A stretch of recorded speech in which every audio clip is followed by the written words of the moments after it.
राधिका की 4 बेटियां थीं। पति की जायदाद को उसने संभाल कर रखा ताकि वह बेटियों की शादियां कर सकेगी। लेकिन उसका देवर कहने लगा कि ज़मीन मेरे नाम कर दो, मैं तुम्हारी बेटियों की शादी करवा दूंगा। और फिर जायदाद हाथ आने के बाद उसने राधिका की खबर लेनी छोड़ दी। और जब राधिका ने ज़मीन का पूछा तो देवर ने उसे पागल मशहूर कर दिया और लोगों से कहने लगा कि उसकी बेटियां गलत काम करती हैं और यह पागल हो गई है और कोई भी उसकी बेटियों से शादी करने के लिए तैयार नहीं होता। एक दिन राधिका ने रात को देवर के घर पर पेट्रोल डाला। एक जमींदार परिवार में राधिका की शादी हुई थी। वह अच्छे खाते पीते लोग थे। गहनों के नाम पर राधिका को कई तोले सोने डाला गया था। राधिका का पति किशन बहुत अच्छा इंसान था। जमींदारी से जो लाखों रुपए की आमदनी होती वह सीधा लाकर राधिका के हाथ पर रखता। सिर्फ यही नहीं, ज़मीनों के सारे कागजात उसने राधिका के पास रखवा कर रखे थे। ससुराल में हर कोई राधिका को सर पर बिठाया करता। राधिका भी सबसे प्यार करती थी। उसने सारे गहने सास के पास सुरक्षित रखवाया था। लेकिन इन सब के बाद भी राधिका की आंखें हमेशा नम ही रहती। घर में देवर देवरानी भी थी। उसके सामने वह हमेशा गर्दन अकड़ा कर ही घुमा करती थी। राधिका उन्हें देखती तो एक ठंडी सांस भरकर रह जाती। वो जानती थी जो कुछ उनके पास है वह उसके पास नहीं। उस दिन भी किचन में काम करते हुए उसकी सास ने उसे आवाज़ दी तो राधिका खामोशी से बाहर चली आई। क्या बात है राधिका, आज तू इतनी चुप चुप क्यों है? सास ने पूछा तो राधिका, जो बड़ी देर से खुद को रोके बैठी थी, अचानक उसकी आंखों से आंसू छलक पड़े। माँ जी, मुझसे बर्दाश्त नहीं होता। ना जाने भगवान कौन सी परीक्षा ले रहा है जो उसने मेरे साथ यह किया। राधिका ने कहा तो सास भी ठंडी सांस भरकर रह गई। हाँ, भगवान को और ही कुछ मंजूर है, लेकिन तू दिल छोटा मत कर। तेरा असली हीरा तो किशन है जो तुझ पर जान छिड़कता है। देखा नहीं किस तरह शादी के इतने सालों बाद भी तेरे आगे पीछे घूमता है, सास ने कहा था। राधिका ठंडी सांस भरकर रह गई। वह कह तो ठीक रही थी, भला ऐसी प्यार करने वाली सास भी किसको मिलती हैं। राधिका ने एक नज़र घुमाकर अपनी कोठी जैसे शानदार घर को देखा। हर चीज़ उसके होने के बाद उसके दिल में बस एक ही कसक थी। तभी देवरानी अंदर से बाहर चली आई। उसके चेहरे पर बड़ी ताकतवर मुस्कुराहट थी। राधिका उसे देखते ही चुप सी हो गई। उसने अपना नन्हा सा बच्चा लाकर सास की गोद में डाल दिया। अपने पोते की मालिश तो कर दीजिए माँ जी, देवरानी के स्वर में घमंड था। राधिका उठ खड़ी हुई। ऐसा नहीं था कि उसे देवरानी की खुशी से कोई लगाव नहीं था, लेकिन कल सुबह जब देवरानी के घर तीसरा बेटा पैदा हुआ तो राधिका की आंखों में नमी आ गई थी। उसकी नज़र अपनी चारों बेटियों पर पड़ी जो 1-2 साल के अंतर से पैदा हुई थीं और चारों के चारों एक बराबर लगती थीं। काश भगवान मुझे भी वारिस दे देता। राधिका ने ठंडी सांस भरी, लेकिन क्या हो सकता था? चारों बेटियां बहुत सुंदर थी। किशन उन पर जान छिड़कते थे। राधिका को लगा जैसे तैसे जिंदगी कट ही जाएगी। बेटा ना होने का दुख इतना बड़ा तो नहीं, लेकिन उसे क्या पता था कि असली दुख तो आगे इंतजार कर रहा है। खेत में मामूली से झगड़े पर चौधरी के आदमी ने किशन को गोली मार दी। उसकी लाश घर आई तो राधिका की जमीन और आसमान ही उजड़ गए। वह दहाड़े मार मार कर रोती। चारों बेटियां उसके साथ लिपटी बाप की लाश को देख रही थी। बड़ी वाली जो जवानी की चौखट पर खड़ी थी। राधिका के देवर ने राधिका को उठाने अंदर आए तो राधिका सदमे से पागल होने लगी। राधिका के देवर अर्थी उठाकर ले गए, उसका क्रियाक्रम कर दिया और घर की जिंदगी धीरे धीरे अपने रूटीन पर आने लगी। कुछ दिन गुजरे थे कि राधिका को कुछ अजीब सा एहसास हुआ। घर में सब लोगों का व्यवहार उसके साथ कुछ बदला बदला सा था। पहले भाभी भाभी करने वाले देवरानियां अब उसे देखकर मुंह बनाने लगी। राधिका की दोनों देवरानियों काफ़ी सुंदर थी और जवान थी। शादी कम उम्र में हुई थी, इसलिए ज़्यादा उम्र का पता ही ना चलता था। उस रात जब वह बच्चियों के लिए दूध लेने किचन में आई तो सामने छोटा देवर खड़ा था। वह अपने लिए खाना निकाल रहा था। राधिका को देखते ही चौंका और फिर बोला, भाभी, मैं आपसे कुछ बात करना चाह रहा था। ज़मीनों का सारा काम तो अब मेरे हाथ में है। मुझे बार बार पेपर्स की ज़रूरत पड़ती है। आप ऐसा करें, सारे पेपर्स मेरे पास रखवा दें। मैं बार बार आपसे मांग नहीं सकता। देवर ने कहा था। राधिका का दिल धक से रह गया। इतनी बच्ची तो वह ना थी। उसे अच्छी तरह पता था कि बेटियों की आखिरी सिक्योरिटी अब उसकी ज़मीन ही है। अगर देवरों ने हड़प कर रख ली तो वह कहाँ जाएगी। माँ बाप तो दूर दराज के गांव में रहते थे। राधिका ने कहा, सारी ज़मीनों के पेपर्स का क्या करोगे? जब भी चाहिए वो मुझसे ले लिया करो। मैं कोई गैर थोड़ी हूँ, तुम्हारी भाभी हूँ। राधिका ने प्यार से कहा, लेकिन देवर को गुस्सा आ चुका था। यह कहिए ना कि आप भरोसा नहीं करती, नाक बनकर बैठी हैं। पहले किशन भाई हर चीज़ पर कब्जा किए बैठे थे। उन्हें तो भगवान ने अच्छा सबक सिखाया, लेकिन अब आप सारी जायदाद अपने साथ चिता पर लेकर जाना चाहती हैं। खा नहीं रहा मैं आपकी ज़मीन। यह जो लड़कियों की पूरी फौज पैदा की हैं आपने, इनकी शादियां भी तो करनी हैं। तब तो आप बड़े मज़े से कहेंगे कि देवर दहेज दे दीजिए। ज़मीन मेरे हाथ पर रहेगी रखेंगी तो कल को इनका ब्याह करूँगा, वरना मेरी तरफ से कोई उम्मीद ना रखना। देवर के स्वर में ऐसी नफरत थी कि राधिका हैरान खड़ी रह गई। उसी पल देवरानी किचन में आई। उसने जो राधिका और अपने पति को पास खड़े देखा तो उसके अंदर खतरे की घंटियां बजने लगी। क्या बात है भाभी, आधी रात को मेरे पति के साथ खड़े होकर कौन से राज की बातें कर रही हैं? मुझसे तो बात करती नहीं और राजीव के पास ऐसी खड़ी हैं जैसे देश तुम्हें ही चलाना है। देवरानी की बात पर राधिका को एक और जोरदार झटका लगा।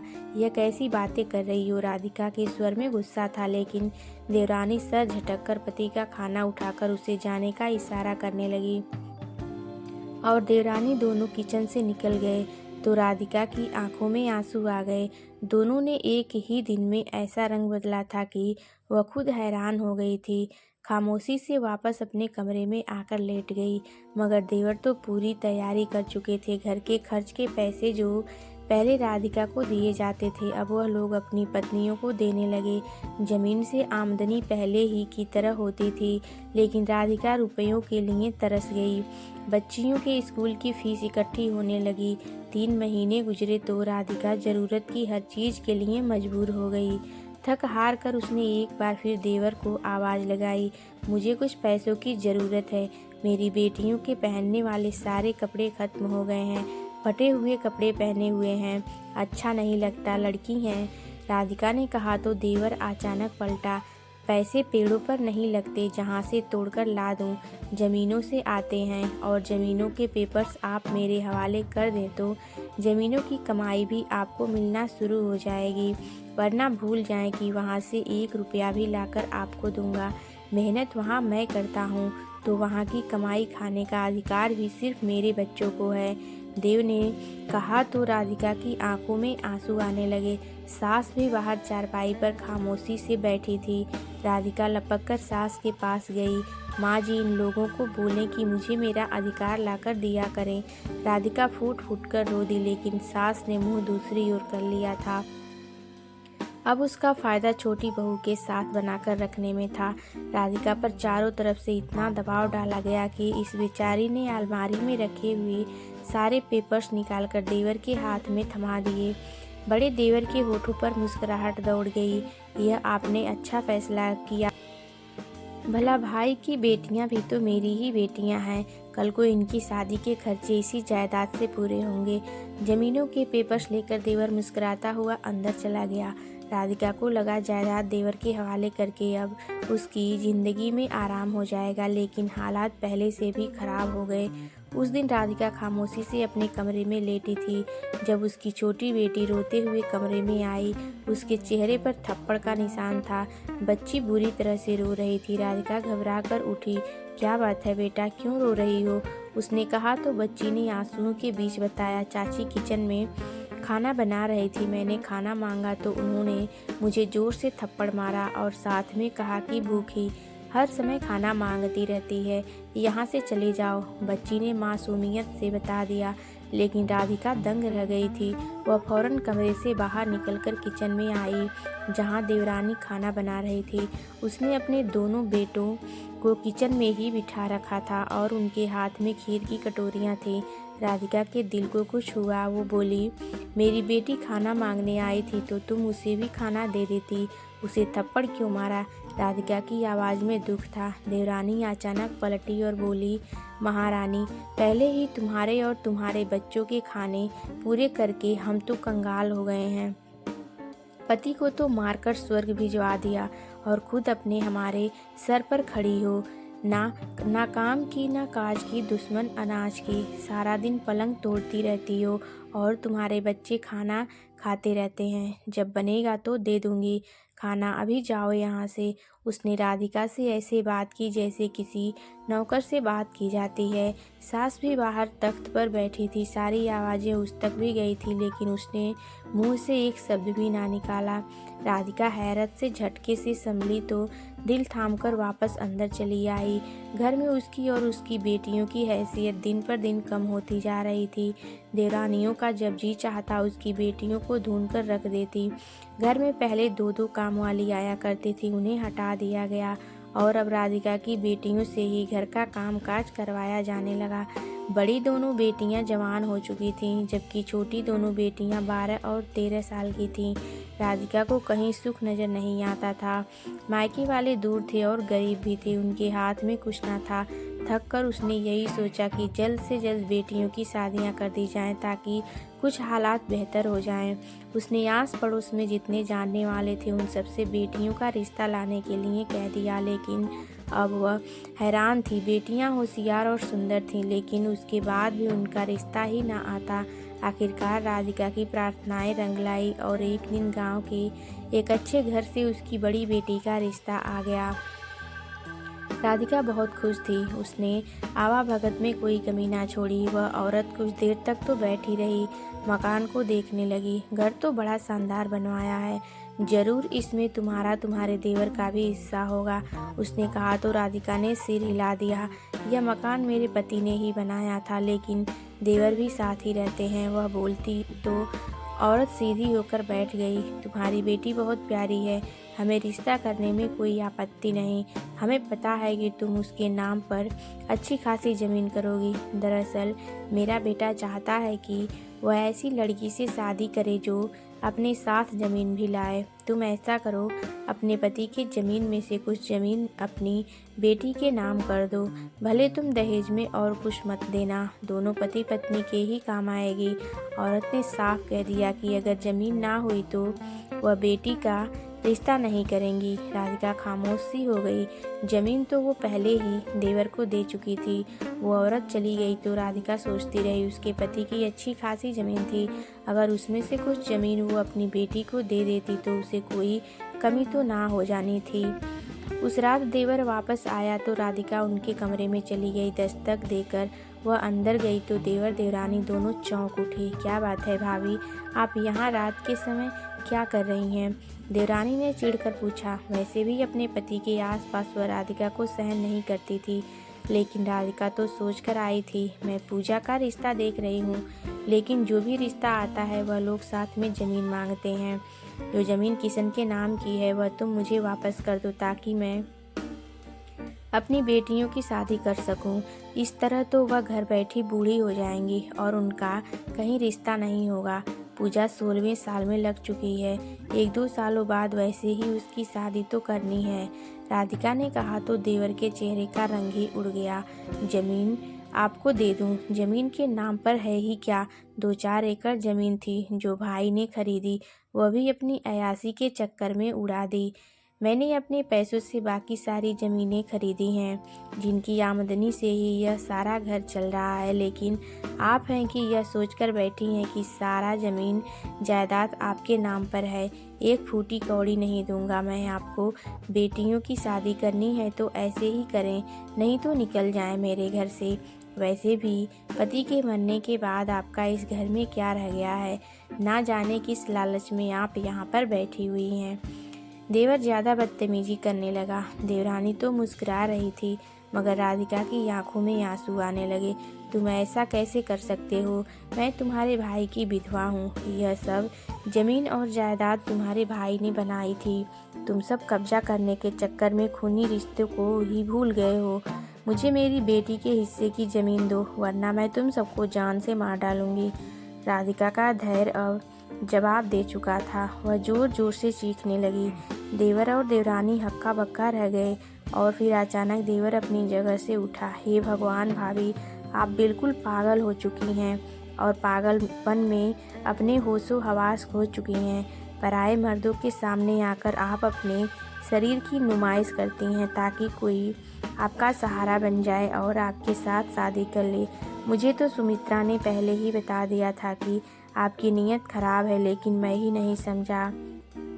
आज तो मुझे खूब अच्छी तरह से पता चल गया है। अब रात के समय यह जो बन संवर कर मेरे कमरे में आए हैं, आपकी नीयत ठीक नहीं है। देवर ने तो हर हद पार कर दी। उसने सीधा सीधा राधिका के चरित्र पर उंगली उठा दी। राधिका की आवाज़ ही बैठ गई। वह ऊंचा ऊंचा रोने लगी। उसकी आवाज़ें सुनकर सास और दूसरे देवर देवरानी भी उनके कमरे में आ गए। देवर सबके सामने चिल्लाने लगा, यह पागल हो गई है, इन्होंने मुझ पर डोरे डालने की कोशिश की है। राधिका अपनी सफाई में भी कुछ ना कह सकी और रोती हुई वापस अपने कमरे में आ गई। लेकिन दोनों देवरानियों के हाथ में एक नया खिलौना आ गया था। उन्होंने पूरे गांव में जगह जगह मशहूर कर दिया कि राधिका भाभी का मानसिक संतुलन बिगड़ गया है और वह अक्सर अपने कमरे से निकलकर देवर के सामने चली जाती हैं। लोगों में तरह तरह की बातें मशहूर होने लगी, लेकिन देवर इसी पर नहीं रुका। एक दिन जब दोनों मर्द घर पर ना थे तो उन्होंने खेतों पर काम करने वाले एक मजदूर को घर भेज दिया। राधिका और उसकी बेटियां घर पर अकेली थीं।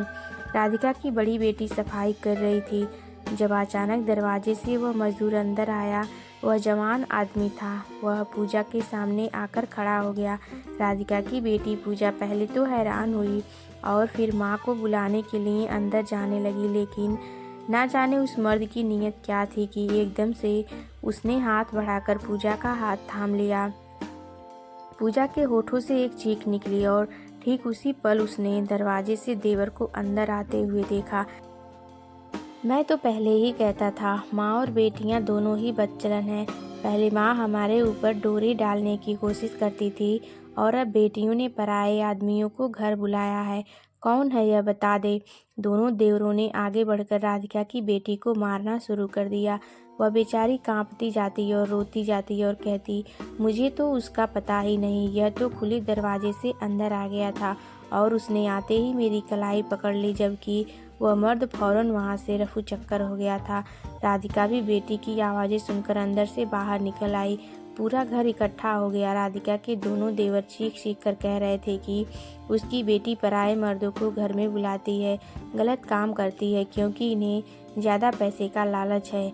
कम आमदनी में उनका गुजारा नहीं हो रहा है। राधिका और उसकी बेटियां फूट फूट कर रोती रहीं और अपनी सफाई देने की कोशिश करती रहीं, मगर किसी ने उनकी सफाई ना सुनी। देवर दिल ही दिल में मुस्कुरा रहे थे। उस आदमी को तो उन्होंने खुद ही कहकर भेजा था कि उसने जाते ही राधिका की किसी बेटी को छेड़ना है ताकि वह उसके बारे में बातें मशहूर कर सकें। राधिका के दोनों देवर चाहते थे कि अब राधिका यहाँ से चली जाए ताकि यह पूरी ज़मीन जायदाद बड़ा सा घर सिर्फ उनका हो जाए। पूरे गांव में मशहूर हो गया कि राधिका की बेटी घर में पराए मर्दों को बुलाती है। पहले जो इक्का दुक्का रिश्ते आते थे अब वह भी आना बंद हो गए। राधिका की रातों रात नींद उड़ गई। घर में हर कोई इनको शक भरी नज़रों से देखने लगा। राधिका की बेटियां काम कर कर के धमरी होती जा रहीं और अब जब खाने की बारी आती तो उनके हिस्से के लिए खाना ही ना बचता। इन सब हालात में मेरी बेटियों की शादियां नहीं होगी। राधिका ने सोच लिया था कि उसे अब यहाँ से वापस जाना है, लेकिन वह जाती भी तो कैसे। वह तो खाली हाथ थी। इन हालात में अगर वह अपने माँ के जाकर बैठती तो उसके भाई भी उसे स्वीकार ना करते। राधिका की बेटियां सिसकते हुए माँ से लिपट गई। वह उनका सर थपथपाते हुए सोचने लगी। आखिर एक उपाय उसके दिमाग में आ ही गया। अगले दिन वह सुबह उठी और खामोशी से घर से निकल गई। उसके गांव में ही एक परिवार ऐसा था जो उसके मायके वालों को जानता था। राधिका सीधी उनके घर जा पहुंची। वह उसके दूर के रिश्तेदार थे। राधिका को इस हालत में अपने घर आते देखकर वह चौंक गए। क्या बात है राधिका, पूरे गांव में तुम्हारी और तुम्हारी बेटियों के बारे में अजीब बातें मशहूर हो गई हैं। मैंने तुमसे मिलने की कोशिश की, लेकिन तुम्हारी सास ने मुझे दरवाजे से ही वापस भेज दिया। उन्होंने कहा कि तुम्हारे देवर को बुरा लगेगा अगर मैं तुम्हारे घर आई। वह रिश्तेदार औरत बोली तो राधिका फूट फूट कर रो दी। उसने उन्हें सारी बातें बता दी कि किस तरह देवर और देवरानियां मिलकर उस पर और उसकी बेटियों पर अत्याचार करते हैं और उनके सारे गहने और जायदाद हड़प रखी है। उस औरत को भी दुख हुआ। राधिका ने आंसू साफ किए और उसे एक छोटा सा संदेश दिया और रिश्तेदार औरत की मिन्नत की कि यह संदेश उसके भाइयों तक पहुंचा दिया जाए। भाई दूर गांव में रहते थे और गरीब थे, लेकिन उस औरत ने राधिका का संदेश ले जाकर उन दोनों तक पहुंचा दिया। राधिका का संदेश मिलते ही वो दोनों ठिठक गए। घर के हालात तो अनुमति नहीं देते थे, लेकिन फिर भी उन्होंने फैसला कर लिया कि वह राधिका का कहा जरूर मानेंगे। कुछ ही दिनों बाद राधिका के मायके वालों की तरफ से कार्ड उनके घर आ गया। सास ने कार्ड हाथ में पकड़ा और ऊंचा ऊंचा पढ़ने लगी। ए राधिका, तेरे किसी भतीजे की शादी है। तेरे गरीब भाइयों ने भी आखिरकार घर में कोई दावत रख ली। तुझे शादी की दावत पर बुलाया गया है। सास ने मजाक उड़ाने वाले अंदाज में कहा तो राधिका पास ही आ बैठी। माँ जी, मुझे दावत पर जाना है। अगर मैं शादी में नहीं जाऊंगी तो सब लोगों को लगेगा कि मैं अपने ससुराल में बहुत दुखी हूँ। मैं आप लोगों की इज्जत खराब नहीं करना चाहती। शादी के बाद वापस आ जाऊंगी। राधिका ने कहा तो सास कुछ पल तो उसे देखती रही। भला उसके गरीब भाइयों से हमें क्या खतरा हो सकता है, सास ने सोचा और उन्होंने कहा शादी में जाने की अनुमति दे दी। माँ जी, शादी में जाऊंगी तो सब लोग पूछेंगे कि जमींदार परिवार की बहू बगैर सोने के आई है। सब लोग आप लोगों का मजाक उड़ाएंगे, इसलिए मुझे मेरे गहने दे दें। मैं वापस आते ही आपको वापस कर दूंगी। राधिका ने कहा तो सास ने अपना दिल थाम लिया। सारे गहने थे ही। राधिका के देवरानियों ने तो अपने पास ही रखे हुए थे। उसका बिल्कुल दिल ना चाहा कि वह इतने गहने उठाकर राधिका को थमा दे, लेकिन राधिका की बात भी ठीक थी। कई लोगों को भी शादी में आना था। ऐसे में अगर वो गहनों के बगैर जाती तो उनकी बहुत बेइज्जती होती। सास ने गर्व से सारे गहने उठाकर राधिका को दे दिए, लेकिन एक शर्त भी रखी कि तेरे साथ मैं जाऊंगी। राधिका थोड़ा घबरा गई। यह तो उसके प्लान का हिस्सा ना था, लेकिन सास ने कहा तो वह मान गई। अब राधिका ने थोड़ी हिम्मत पकड़ ली थी। उस दिन जब देवर और देवरानियां घर में ना थे, सिर्फ सास बाहर चारपाई पर ऊँघ रही थी, तो राधिका चुपके से देवर के कमरे में गई। ऐसा पहले उसने कभी ना किया था। उसके हाथ कँपकँपा रहे थे, लेकिन उसने हिम्मत करके अलमारी खोली। थोड़ी देर ढूंढने के बाद उसे जमीन के पेपर्स मिल गए। वह जमीन अभी तक किशन के नाम पर ही थी। किशन के बाद उसकी सारी जायदाद बेटियों को मिलनी थी। अब राधिका के हस्ताक्षर के बिना तो देवर यह जायदाद अपने नाम नहीं करवा सकते थे, इसलिए वह मजबूर थे कि राधिका को अपने पास रखें। राधिका ने पेपर संभाले और कमरे से बाहर निकल गई, और शाम में ही उन्हें शादी के लिए निकलना था। जल्दी से बैग पैक करके सारे गहने उसमें रख कर राधिका ने बेटियों को तैयार कर लिया। बेटियां भी हैरान थी कि आखिर माँ क्या कर रही है। सास को साथ लेकर राधिका घर से निकली और बस में बैठ गई। पूरी रात के सफ़र के बाद अगले दिन वह लोग राधिका के गांव जा पहुँचे। सास हैरान रह गई। यहाँ तो शादी के कोई आसार नहीं थे। क्या झूठ बोलकर बुलाया है हमें। यह इतने गरीब हो गए कि तेरे भाई की शादी में 4 लोगों को भी नहीं बुला सकते। सास ने एक बार फिर मजाक उड़ाया, मगर राधिका के कदम अब मजबूत हो चुके थे। उसने सास को बाहर आंगन में बिठाया और खुद भाई को लेकर अंदर कमरे में चली गई। दोनों भाई हैरान थे कि राधिका ने उन्हें झूठा शादी का कार्ड बनवाने के लिए क्यों कहा था। राधिका अंदर जाते ही फूट फूट कर रो दी। उसने सारी बात भाइयों को बता दी कि किस तरह उनके देवर ने सारी जायदाद हड़प करनी चाहिए और सारे गहने भी कब्जे में कर लिए थे और उसकी बेटियों को मारते पीटते थे। दोनों भाई गरीब जरूर थे, मगर अपनी बहन से बहुत प्यार करते थे। उनकी आंखों से आंसू टपकने लगे। वो दोनों कमरे से बाहर निकल आए। सास बाहर आंगन में मुंह बनाकर बैठी थी। राधिका के दोनों भाई और भाभियां बाहर आए। राधिका अब आपके साथ नहीं जाएगी, वह अपनी बेटियों के साथ यहीं रहेगी। जब उसका पति मर गया तो उसका आपके घर में अब कोई काम नहीं। अब आप चली जाएं। राधिका के भाइयों ने कहा, अरे ऐसे कैसे चली जाऊं? अब तो मुझे साफ पता चल गया है कि जानबूझकर यहाँ आई थी राधिका, ताकि यहाँ मायके में डेरा डाल लें हम। अरे हमें ज़रूरत नहीं उसकी, बस इससे कहो कि गहने वापस कर दे जो मेरे बेटे ने इसे दिए थे। सास ने कहा तो राधिका अंदर से बाहर निकल आई। वो गहने मेरे हैं, मेरे पति ने मुझे लेकर दिए थे। अगर आपको गहने वापस चाहिए तो आप अपने बेटे से कहें, जो अब दूसरी दुनिया में पहुंच चुका है, वहां से आकर आपका फैसला कर देगा। राधिका की बात पर सास हक्का बक्का रह गई।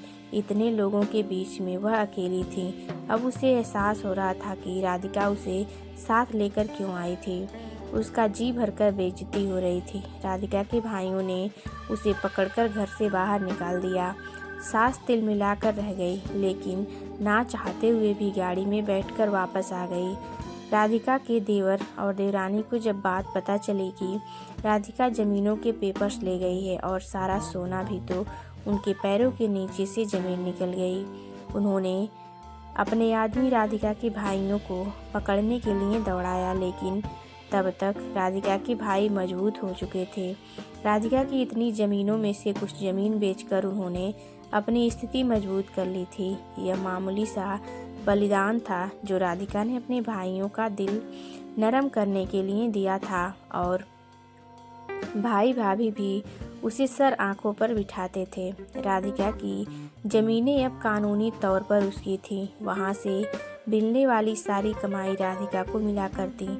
राधिका के भाइयों ने अपने बराबर में ही उसके लिए घर भी बनवा दिया था। उसकी स्थिति मजबूत थी। सोना और जमीनें दोनों उसके पास थी। बेटियों के लिए अच्छे अच्छे रिश्ते आने लगे। भाभियों और भाइयों का व्यवहार उसके साथ बहुत अच्छा था, जबकि देवर और देवरानी दूसरी ओर हर तरह से दबाव डालकर देख चुके थे। पुलिस में जाते, रिश्वत देते, लेकिन उसके बाद भी पुलिस कुछ ना कर सकती थी, क्योंकि राधिका के पास असली पेपर्स थे। यह जमीनें इनकी है, पुलिस साफ जवाब दे देती तो दोनों देवर मुंह लटकाकर वापस आ जाते। अपना तो उन्होंने कभी कुछ बनवाया ना था। घर में भूखमरी पड़ने लगी। जो पहले बड़े आदेश चलाया करती थी, दोनों देवरानियों ने उन्हें जूते की नोक पर रख दिया। दिन रात वह जानवरों की तरह एक दूसरे से लड़ा करते। सारे ठाट बाट खत्म हो गए। थक हार कर राधिका के दोनों देवर ने एक एक दुकान डाली और खामोशी से रोजी रोटी की व्यवस्था करने लगे, जबकि दूसरी ओर राधिका खुशी खुशी अपनी एक के बाद एक बेटी की शादी करती जा रही थी और भगवान का धन्यवाद करती थी, जिसने उसे बुरे समय में समझदारी से फैसला करने का साहस दिया।